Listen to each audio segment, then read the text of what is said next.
Ça se passe du 20 juin environ jusque vers le 20 septembre. Le pic, c'était le dernier week-end d'août. Là, il y en a eu beaucoup. Il y en a une ce soir en même temps, organisée par Natagora à Celles. Bon, bah écoutez, on est quand même assez nombreux. Là, on attend 49. Avec des incisives qui sont en croissance continue. Et c'est pour ça que les rongeurs doivent ronger.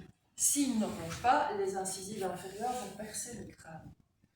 En revanche, les chauves-souris ont une denture qui est tout à fait semblable à la nôtre. C'est-à-dire qu'elles ont des incisives de taille relativement modeste, des canines un peu plus acérées que les nôtres, et toutes les autres dents sont pareilles aux nôtres. Elles ont aussi des dents de lait, comme il y a encore comme autre caractéristique.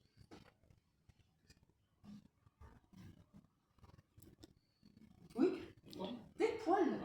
Des poils. Dans le règne animal, seule la classe des mammifères est couverte de poils, poils de pelage. Et les chauves-souris sont loin d'être chauves, elles sont pleines de poils. Le laireau, vous avez déjà vu le laireau chlorophylle en Sibérie? La marmotte. La marmotte, mais elle n'est pas en Belgique. Alors, qu'est-ce qui hiberne encore en Belgique?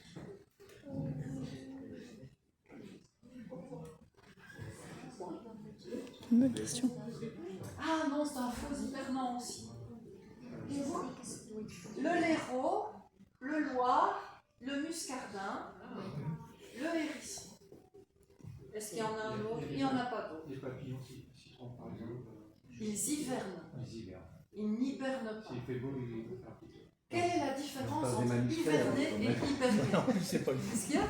C'est pas le même. Je dis qu'on parle des mammifères. On parle des mammifères. Pas des...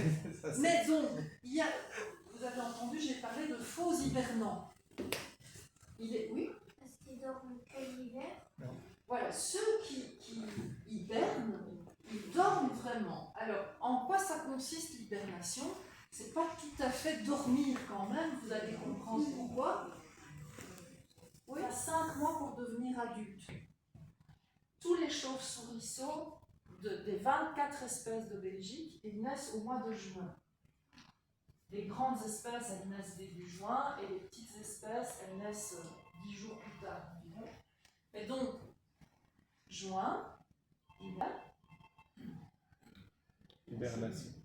n'y a plus d'insectes. Elles vont hiberner. Très bien. Ça nous amène au cycle chauve-souricien. Le cycle chauve-souricien, il doit vous titiller la curiosité. Observez bien. Elles hibernent, donc déjà au mois d'octobre, certaines espèces commencent à hiberner, jusqu'au mois de mars. Elles sont profondément endormies, va-t-on dire, même si le thème n'est pas exact. En avril, c'est sûr, toutes les espèces sont dehors et s'activent. Ah, mais quelle belle idée! Ça laisse pas beaucoup de temps, mai, juin, avril, mai, juin, 2 mois de gestation. En effet, elle tombe enceinte avant d'hiberner. Mais non, elle ne tombe pas enceinte, elle s'accouple avant d'hiberner. Elle s'accouple ici, au mois de septembre, c'est l'époque. Vous allez peut-être, si vous avez une colonie de pipistrelles chez vous, vous allez peut-être assister aux parades des pipistrelles. Parce que oui, les chauves-souris paradent, comme les porcs. À quoi ressemble donc une chauve-souris, elle déployée? Il nous faut des voiles. La guidée. Ah, vous savez, une chauve-souris là d'ailleurs? Peut mieux faire, mais c'est pas mal. Oui, des bras repliés. De soi, peut mieux faire.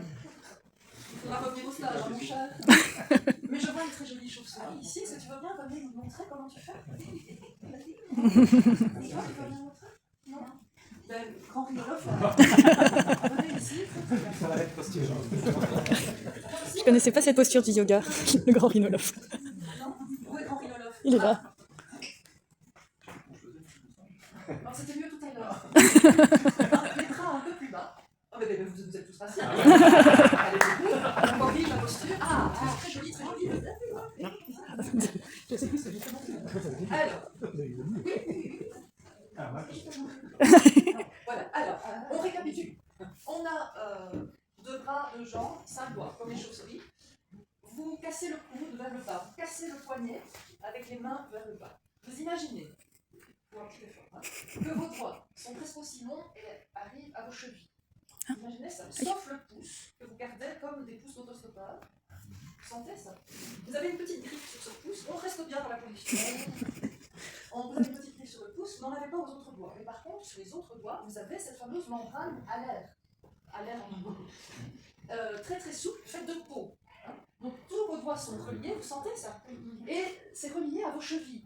Entre vos jambes, vous avez une longue queue. Et la membrane alaire est reliée à cette queue des chevilles, la queue. Vous sentez ça?